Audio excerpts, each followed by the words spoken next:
ভগবান শ্রীকৃষ্ণের বাণীগুলো জীবনের গভীর দর্শন শেখায়, যেমন কর্ম করো কিন্তু ফলের আশা করো না, যা কর্তব্য পালনের গুরুত্ব বোঝায়, এবং যা কিছু ঘটছে ভালোর জন্যই ঘটছে, যা মানসিক শান্তি দেয়।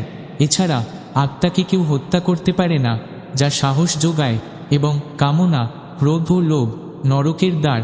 এই বাণীগুলো জীবনের নানা পরিস্থিতিতে পথপ্রদর্শক, যা মানুষ স্ট্যাটাস হিসেবে ব্যবহার করে।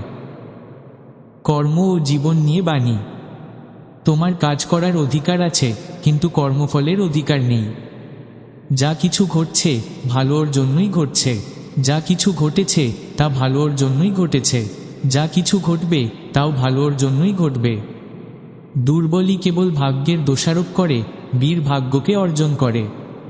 মনের নিয়ন্ত্রণ যার আছে তার কাছে মনই শ্রেষ্ঠ বন্ধু, যার নেই তার কাছে মনই সবচেয়ে বড় শত্রু। ভক্তি ও আধ্যাত্মিকতা নিয়ে বাণী। আমাকে স্মরণ করো, আমি তোমাকে সকল পাপ থেকে মুক্ত করব। সমস্ত ধর্ম ত্যাগ করে আমার শরণ নাও। যে যেমন ভজে আমি তেমনই ফল দিই। জড় বস্তুগত সুখ সর্বদা ক্ষণস্থায়ী, কেবল ঈশ্বরের প্রতি আত্মসমর্পণ এবং ভক্তিই হল অনন্ত সুখের একমাত্র পথ। অন্যান্য গুরুত্বপূর্ণ বাণী। শোকের চেয়ে বড় নাশকতা আর কিছু নেই। নরকের তিনটে দরজা হয়, কামনা, ক্রোধ এবং লোভ।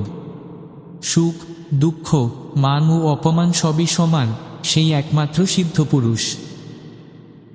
এই বাণীগুলো মানুষ নিজেদের জীবনে শান্তি, শক্তি এবং সঠিক পথের দিশা পেতে স্ট্যাটাস হিসেবে ব্যবহার করে।